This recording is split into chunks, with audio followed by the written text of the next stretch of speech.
Hola, mi nombre es Gonzalo Medina Arellano y soy profesor del Departamento de Matemáticas de la Universidad Nacional de Colombia.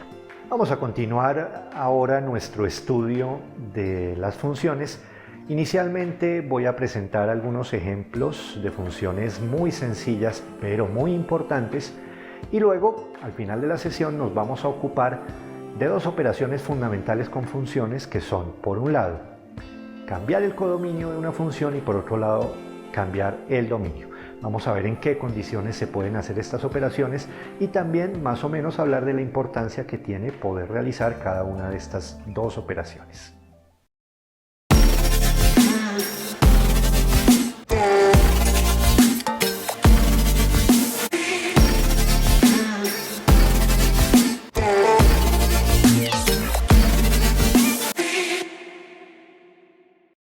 Vamos a dar ahora ejemplos adicionales de funciones. Los ejemplos que vamos a presentar son funciones muy sencillas, como vamos a ver, y para ustedes también ya conocidas, pero muy importantes. En primer lugar, la función identidad. Y la función identidad es una vieja conocida para nosotros. Como vamos a ver, la función identidad no es otra cosa que la relación diagonal que ya conocemos del capítulo anterior. Entonces, tomemos cualquier conjunto y lo que vamos a hacer es formar la misma relación que ya conocíamos nosotros como la relación diagonal en A. Recordarán ustedes, la denotábamos delta sub A, usando una delta mayúscula. Bueno, ahora le cambiamos el nombre.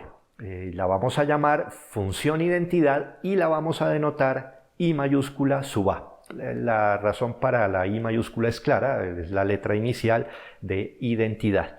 Entonces, I sub A no es otra cosa que el conjunto de pares ordenados de la forma XX, en donde X es cualquier elemento de A, tal como tenemos acá en nuestra presentación.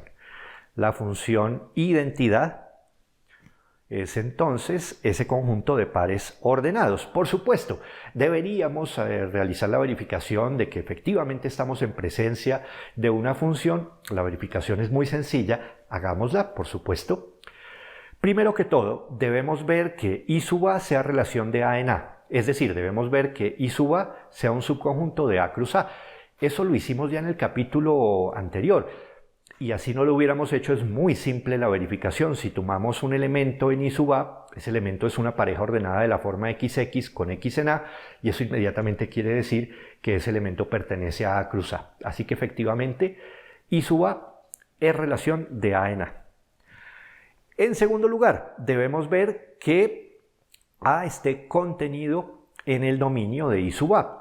Pero esto también es inmediato por la definición de nuestro conjunto I sub A. Si tomamos un elemento arbitrario W, por ejemplo, que pertenezca a A, por definición de I sub A, el par W pertenece a I sub A. Y eso quiere decir que W está como primera componente de alguna pareja, mejor dicho, W pertenece al dominio de I sub A. Y para la tercera condición, debemos tomar ahora un par de elementos en I sub A, por ejemplo, supongamos que el par X, Y está en I sub A y que también el par X, Z está en I sub A. Debemos tomar dos parejas ordenadas con la misma primera componente y nuestro objetivo es verificar que entonces las segundas componentes deben ser iguales. En este caso la verificación es muy simple porque, dada la definición de I sub A, nosotros sabemos que el hecho de que el par XY esté en I sub A implica que X debe ser igual a Y. Y de manera similar, si el par XZ está en I sub A es porque X debe ser igual a Z. En otras palabras, estamos diciendo que tanto Y como Z son iguales a X y por lo tanto son iguales entre sí. Es decir, Y es igual a Z y hemos verificado que I sub A cumple también la tercera condición para ser función. Bien, tenemos entonces que nuestra relación diagonal en A es de hecho una función de A en A y por lo tanto podemos escribirla ahora utilizando pues la nueva notación que tenemos. Tenemos así que I sub A es función de a en a, lo cual podemos representar de esta manera, como acabo de señalar en nuestra presentación, y nuestra función está dada de esta forma. La imagen de todo elemento x bajo la identidad vuelve a ser el propio x, o lo que es lo mismo, y sub a de x es x para todo x en a. Y tenemos entonces un tipo de función, de hecho muchísimas funciones, para cada conjunto A tenemos su identidad, y estas funciones resultan fundamentales, como vamos a ver más adelante. Otro ejemplo de funciones muy sencillas y también muy útiles lo tenemos con las denominadas funciones inclusión, o también denominadas inclusiones canónicas. La idea es muy sencilla y de hecho para nosotros estas funciones son muy conocidas y muy utilizadas. Son las funciones que nos permiten ver, por ejemplo, los números naturales también como números enteros, o los números racionales también como números reales. Por ejemplo, nosotros sabemos que el número racional 3/4 lo podemos ver como el número real 3/4. Y lo que estamos haciendo en últimas es usar ahí una inclusión, la inclusión de los racionales, la inclusión canónica de los racionales hacia los reales. Bien, ¿qué necesitamos entonces para hablar de estas funciones? Debemos tener un par de conjuntos, claro, A y B, pero aquí vamos a pedir que A sea subconjunto de B, como el caso que mencionaba ahorita, los racionales son un subconjunto de los reales. En nuestro caso vamos a considerar A y B y A subconjunto de B, y la función inclusión lo que nos va a permitir ver es a los elementos de A como elementos también de B. Es la idea muy sencilla. Formamos entonces el conjunto iota de todos los pares ordenados de la forma XX, en donde X es un elemento de A. Por supuesto, este conjunto se parece mucho al conjunto que nos resultó o que nos sirvió para definir la identidad en A. Y sí, como conjunto de pares ordenados, este es exactamente el mismo conjunto que teníamos antes. La diferencia es que ahora vamos a ver a iota no como subconjunto de A cruz A, que también lo es, sino que vamos a ver a iota como subconjunto de A cruz B. Y tenemos derecho a hacerlo, porque recordemos que como A está contenido en B, todos los elementos de A son también elementos de B. Bien, entonces formamos nuestro conjunto iota y verifiquemos que iota satisface las tres condiciones que definen a una función. Entonces, para la primera condición, pues ya sabemos desde la definición misma que iota es un subconjunto de A cruz B, es decir, iota es relación de A en B sin ningún problema. Para F2, si nosotros tomamos X, un elemento arbitrario en A, entonces, claro está, pues podemos formar la pareja XX, y esta pareja está en iota, o sea que X aparece como primera componente de una pareja de iota, y eso quiere decir que X está en el dominio de iota, con lo cual vemos que A efectivamente es un subconjunto del dominio de iota, y la verificación de que se cumple F3 es exactamente la misma que hicimos para el caso de la función identidad. Los invito a ustedes a que la escriban de manera precisa como ejercicio. Entonces tenemos que efectivamente iota es una función de A en B. Iota es función de A en B y es la función que a cada X de A lo envía en el mismo X, es decir, iota de X es el mismo X, pero ahora X visto como elemento de B. Bueno,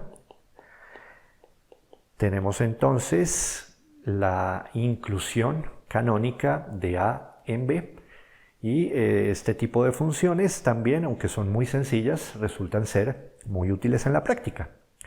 Como tercer ejemplo, otro tipo de función que para ustedes debe ser bastante conocida también, las que se denominan funciones constantes. Para estas funciones, entonces, tomemos nuestra presentación auxiliar. Tenemos un par de conjuntos, A y B, y vamos a escoger en el conjunto B un elemento fijo, lo vamos a llamar B minúscula. Y vamos a definir la que se llama la función constante a valor B. Esa función la vamos a denotar K sub B. Y pues si queremos verla como conjunto de pares ordenados, K sub B es entonces el conjunto de todos los pares de la forma X, B, en donde X es cualquier elemento de A. Bien, habría que hacer la verificación de que K sub B cumple efectivamente con las tres propiedades para hacer función, con F1, F2, F3. Les dejo a ustedes esa verificación como un ejercicio sencillo, pero muy útil. Y tenemos entonces que efectivamente, tal como tenemos acá, K sub B es una función de A en B. ¿Y cómo está dada? La imagen de todos los elementos del dominio es el mismo elemento fijo o constante B. Por eso estas funciones se denominan funciones constantes.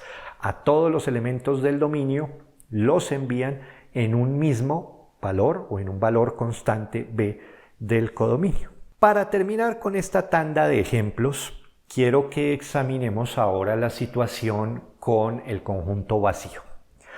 Cuando en el capítulo anterior estudiamos relaciones, vimos nosotros que el conjunto vacío es relación binaria de A en B sin importar quiénes sean A y B. Vacío siempre es relación binaria de A en B.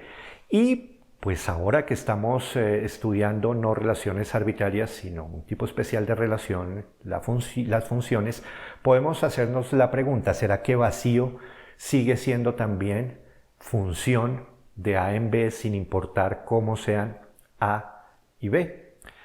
Y la respuesta es no, aquí sí hay que tener un poquito más de cuidado.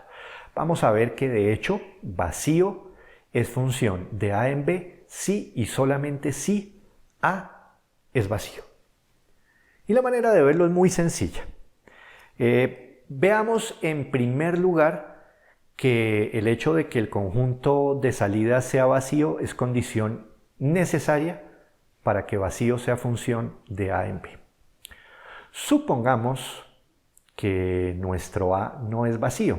Entonces inmediatamente vacío no puede ser función de A en B, porque el dominio de vacío nosotros ya sabemos que es el conjunto vacío y estamos suponiendo que A es diferente de vacío. Mejor dicho, A es distinto del dominio de vacío. Y eso inmediatamente quiere decir que en este caso se viola F2, por lo tanto, vacío no es función de A en B si A llega a ser distinto de vacío. O lo que es lo mismo, si vacío es función de A en B, entonces necesariamente A debe ser vacío. Para la recíproca, veamos ahora que si A es vacío, entonces vacío es función de A en B. Es decir, vamos a ver que vacío es función de vacío en cualquier conjunto B. Y la manera de hacerlo pues es muy sencilla. Primero debemos ver que vacío es relación de vacío en B, o lo que es lo mismo, debemos ver que vacío sea subconjunto de vacío cruz B, pero esto es inmediato porque vacío es un subconjunto de cualquier otro conjunto. En segundo lugar, examinemos el dominio de vacío, pero nosotros sabemos, por lo que hicimos en el capítulo anterior, que el dominio de vacío es el conjunto vacío, que corresponde precisamente al conjunto de salida de nuestra relación, así que se satisface F2, y F3 se satisface inmediatamente también, porque la única forma en que no se satisfaciese F3 sería que tuviéramos dos parejas ordenadas en vacío que tuvieran la misma primera componente pero segundas componentes distintas. Eso es imposible porque no podemos tener parejas ordenadas en vacío. Así que efectivamente en este caso tenemos que vacío es función de vacío en cualquier otro conjunto B. Entonces, recordando lo que hemos hecho con estas dos pruebitas que acabo de hacer acá, es ver que vacío es función de A en B si y solamente si A es vacío. Vamos ahora a presentar una primera operación entre funciones y para eso nos va a ser muy útil el trabajo que ya hicimos para el caso de las relaciones. Cuando estudiamos relaciones en el capítulo anterior, vimos tres operaciones básicamente que eran la unión, la composición y la inversión de relaciones. Pues bien, vamos a utilizar ahora nuestro trabajo con la unión de relaciones para unir funciones. Y vamos a ver en qué situaciones la unión de dos funciones nos vuelve a producir una función. Es precisamente el teorema que vamos a examinar a continuación. Supongamos entonces que tenemos un par de funciones, f por ejemplo de a en b y g de c en d. Y supongamos que la intersección de los dos dominios es vacía, es decir, que los dominios son conjuntos disjuntos. En este caso entonces podemos formar, claro está, la unión de f con g, y por lo que hicimos en el capítulo anterior sabemos que f unido g es relación de a unido c en b unión d, pero en este caso, si a y c son disjuntos, podemos garantizar incluso más, podemos garantizar que f unión g es función de a unión c en b unión d. Antes de hacer la prueba de este resultado, quiero hacer aquí una aclaración, y es que esta condición de que los conjuntos A y C sean disjuntos se puede relajar, no es esencial. Y en los ejercicios de esta sesión está precisamente esa situación. No es necesario que los conjuntos A y C sean disjuntos, los conjuntos A y C pueden no ser disjuntos, pero en ese caso lo que se debe cumplir es que las funciones f y g coincidan en la intersección de A y de C. Y ese hecho normalmente se suele expresar diciendo que las funciones f y g sean compatibles en la intersección de los dominios. Como les digo, esa situación la examinan en los ejercicios de esta sesión. Por el momento, vámonos entonces a demostrar nuestro teorema. Entonces tenemos un par de funciones, f de a en b, g de c en d, y estamos suponiendo además que a y c son conjuntos disjuntos. A inter c es vacío, y debemos ver entonces que la unión de f con g es función de a unión c en b unión d. Nosotros ya sabemos, por lo que hicimos en el capítulo 3, ya sabemos que f unión g es relación de a unión c en b unión d. En otras palabras, ya sabemos que f unión g es un subconjunto de a unión c cruz b unión d. Por lo tanto, f unión g satisface f1. Veamos ahora que se satisface f2. Entonces, supongamos que tenemos un elemento x que pertenezca a unión c. Debemos ver que entonces x pertenece al dominio de f unión g. Bueno, si x está en a unión c, tenemos dos posibilidades. O bien x está en a, o bien x está en c. Bueno, examinemos el primer caso. Si x está en a, entonces, como a es el dominio de f, pues sabemos que x pertenece al dominio de f, y eso quiere decir que existe un elemento y en b, de tal manera que el par xy está en f. Pero si el par xy está en f, inmediatamente ese par está también en f unión g.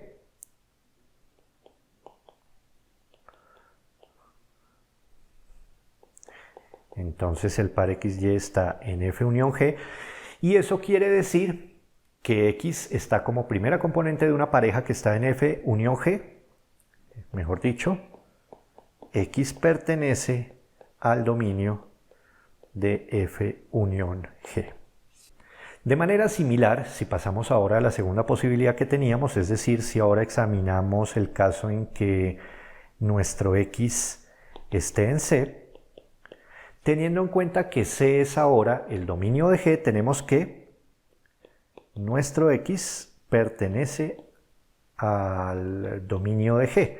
Por lo tanto, existe algún elemento ahora Z, por ejemplo, en D, de tal manera que el par xz pertenezca a G. Pero si el par xz pertenece a G, inmediatamente el par xz pertenece también a F unión G, puesto que G está contenido en F unión G. Entonces tenemos que el par xz pertenece a F unión G y nuevamente estamos diciendo que X está como primera componente de alguna pareja de F unión G. Mejor dicho, estamos diciendo que X nuevamente pertenece al dominio de F unión G y termina la verificación de F2. Bien, veamos ahora qué sucede con F3. Si tomamos un par XY, por ejemplo, en F unión G y un par XZ también en F unión G, entonces voy a hacer aquí la prueba de manera esquemática. Les pido a ustedes como ejercicio que terminen de escribirla de manera ya muy precisa, pero quiero hacer aquí esquemáticamente el razonamiento. Vamos a tener por un lado que XY está en F por una parte, o que XY está en G, y también que XZ está en F o que XZ está en G. Y de ahí nos salen en últimas 4 posibilidades. Combinando y haciendo aquí una distribución, tenemos entonces que examinar 4 casos, que voy a llamar aquí los casos A, B, C y D. Los casos posibles son que XY esté en F y XZ también en F. O que XY esté en F y ahora sea XZ en G, o que XY esté en G y XZ en F, o finalmente el último caso, que XY esté en G y XZ también esté en G. Bueno, y habría que examinar por aparte esos 4 casos, pero aquí la observación importante es que los casos que yo he llamado B y C no se pueden tener. Y no se pueden tener por la siguiente razón. Si XY está en F, eso quiere decir que X está en el dominio de F. Y si XZ está en G, eso quiere decir que X está en el dominio de G. Lo que quiere decir esto entonces es que X está en la intersección de esos dos dominios, pero por hipótesis esos dos dominios son disjuntos. Así que efectivamente el segundo caso no se puede tener porque iría en contradicción de la hipótesis de que los dos dominios sean disjuntos, y de manera similar el tercer caso tampoco puede tenerse porque nos llevaría de manera muy similar a la anterior a que tendríamos un elemento en la intersección de los dos dominios y esos dos dominios por hipótesis son disjuntos. Así que realmente solo nos quedan los casos A y D, que XY está en F y XZ está en F, y en este caso inmediatamente como F satisface F3, Y y Z son iguales, o el caso D, que XY esté en G y XZ también está en G, pero como G sí satisface F3, nuevamente a partir de ahí concluiríamos que Y y Z son iguales. Así que, recapitulando, arrancamos de suponer que tenemos dos pares ordenados en F unión G que tienen la misma primera componente. Eso nos llevó a considerar 4 casos en principio. De esos 4 casos, 2 realmente no podían tenerse, así que nos quedaban solo otros 2 casos. Y en cualquiera de esos 2 casos vimos que las segundas componentes de las parejas que habíamos tomado eran iguales. En otras palabras, nuestro objeto satisface F3 y por lo tanto F unión G, tal como habíamos anunciado, es función en este caso. Bien, bien. Vamos ahora a continuar con nuestro estudio de las funciones y vamos a introducir 2 operaciones que son fundamentales, muy sencillas pero muy importantes para el trabajo con funciones. Estas 2 operaciones son, por un lado, el cambio del codominio. Vamos a ver que a una función le podemos cambiar el codominio con un poco de cuidado. Y por otro lado, la restricción del dominio. Estas 2 operaciones, como vamos a ver un poco más adelante, son muy útiles y de hecho para ustedes deben ser muy conocidas porque estas 2 operaciones son las que le permiten a uno, por ejemplo, formar o hablar de las inversas de las funciones trigonométricas. En principio, como vamos a ver ya casi, en principio si consideramos la función seno, por ejemplo, La función seno no es invertible. Y se pregunta entonces uno, bueno, ¿y por qué entonces me hablan de arcoseno o seno a la menos 1? Bueno, porque lo que uno hace es no toma toda la función seno, sino que a la función seno le cambia apropiadamente el codominio y luego le restringe el dominio para que sí se pueda invertir. La función seno completa no es invertible. Lo que uno hace es toma un trozo representativo de seno y es ese trozo el que invierte y el que da origen a la inversa de seno o al arcoseno. Y lo mismo sucede con todas las demás funciones trigonométricas y con muchas más. Así que estas dos operaciones son fundamentales precisamente porque nos permiten que una función que inicialmente no era invertible logre transformarse en una que sí lo sea. ¿Cuál es lo que uno persigue con esta transformación de la función? Que en ese proceso de cambiar la función no se pierda demasiada información, que el trozo con el que se va a quedar uno conserve de alguna manera información suficiente de la función original y que ese trozo sí sea invertible cuando la función original no lo era. Bien, hablemos entonces de nuestras dos operaciones y vamos a comenzar con el cambio del codominio. Bien, la operación del cambio de codominio entonces está expresada acá en el teorema que está en nuestra presentación. Tenemos una función f de a en b y vamos a cambiarle el codominio a nuestra función, vamos a poner ahora como codominio un nuevo conjunto C. Ahora, no podemos tomar cualquier conjunto C arbitrario, vamos a ver que podemos tomar un conjunto nuevo C como codominio si ese conjunto contiene al rango de la función. Entonces, volviendo a reinterpretar nuestro teorema, si tenemos una función de a en b, el codominio lo podemos cambiar por cualquier conjunto que contenga al rango. Si C es un conjunto que contiene al rango, entonces podemos cambiarle a nuestra función el codominio y poner como nuevo codominio este conjunto C. Bueno, la prueba de nuestro resultado es muy sencilla. Lo único realmente que debemos demostrar es que f es relación de a en C. Una vez veamos eso, las verificaciones de f2 y de f3 son inmediatas. Entonces, realmente lo único que nos queda pendiente es ver que f es un subconjunto de A cruz C. Y la prueba también es muy sencilla. Si tomamos un par XY que esté en f, entonces por un lado, XY está en A cruz B porque f es el subconjunto de A cruz B, es decir, tenemos que X está en A por un lado, y por otro lado, si el par XY está en F, Y está como segunda componente de alguna pareja que está en F, por lo tanto Y está en el rango de F. Resumiendo, X está en A y Y está en el rango de F.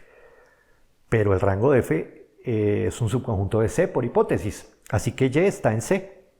Y tenemos entonces, partimos del par XY que estaba en F y vimos que entonces X está en A y Y está en C. Mejor dicho, el par XY pertenece a A cruz C y esto prueba que F es un subconjunto de A cruz C. Por favor, convénzase de que con solo esta verificación ya tenemos todo lo que necesitábamos. Es decir, en principio habría que seguir verificando F2 y F3, pero como les dije antes, la verificación es inmediata. Convénzanse de que efectivamente lo es. Tenemos así entonces que, dada una función f de a en b, el codominio B lo podemos cambiar por un nuevo conjunto C siempre y cuando este conjunto contenga al rango. Quiero, antes de pasar a nuestra segunda operación, hacer una pequeña observación aquí. Como hemos cambiado el codominio, siendo estrictos, la función cambió. Porque recuerden nuestro teorema para igualdad de funciones. Dos funciones son iguales si y solamente si tienen los mismos dominios, los mismos codominios y aparte de eso arrojan las mismas imágenes para todos los elementos del dominio. Pero ahí está, en la primera condición, deben tener los mismos dominios y los mismos codominios. O sea que si yo cambio el codominio de una función, la función cambió.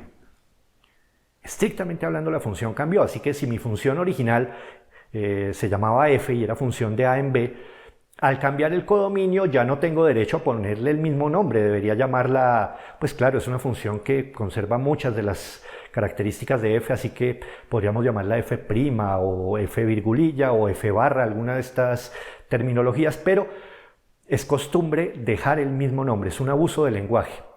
De alguna forma desafortunado, sí, pero es muy común, muy extendido este uso y lo vamos a adoptar de hecho nosotros también. Y cuando realicemos esta operación de cambio de codominio, vamos a conservar el nombre de la función original. Pero insisto, siendo estrictos, deberíamos cambiar el nombre de la función, porque no es exactamente hablando la misma función. Claro, hubo un cambio en el codominio. Bien, hablemos ahora sí un poquito de la segunda operación, la restricción del dominio. Y es interesante aquí mencionar otra cosa, y es que el codominio, por ejemplo, lo podemos hacer tan grande como queramos. Si tenemos una función de A en B, entonces nosotros ya sabemos que el rango de F es un subconjunto de B. Y entonces, si yo tomo cualquier supraconjunto de B, por ejemplo, si yo tomo D, un conjunto tal que B esté contenido en D, automáticamente por el teorema que acabamos de demostrar, sabemos que F es función ahora de A en D.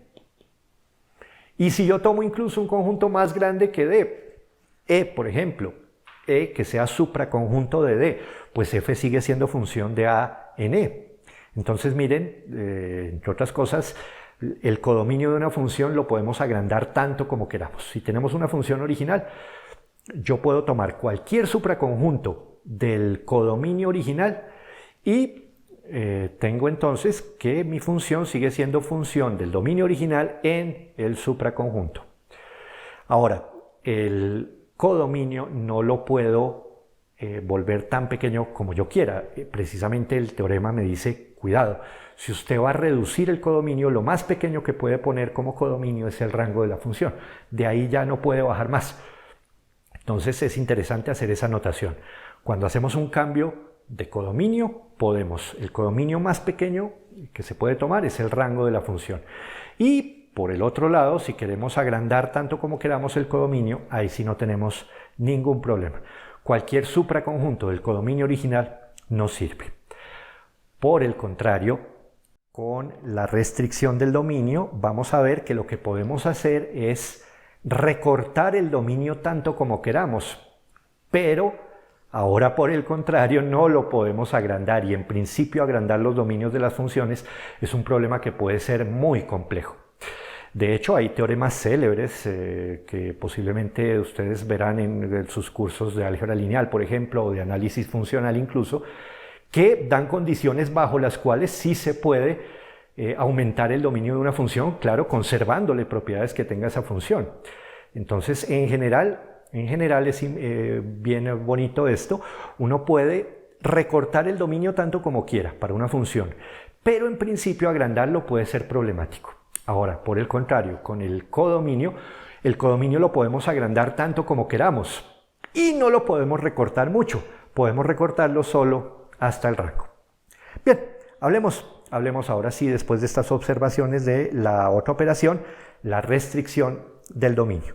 Y la idea es muy sencilla. Tenemos una función f, por ejemplo, de A en B, y consideramos cualquier subconjunto de A.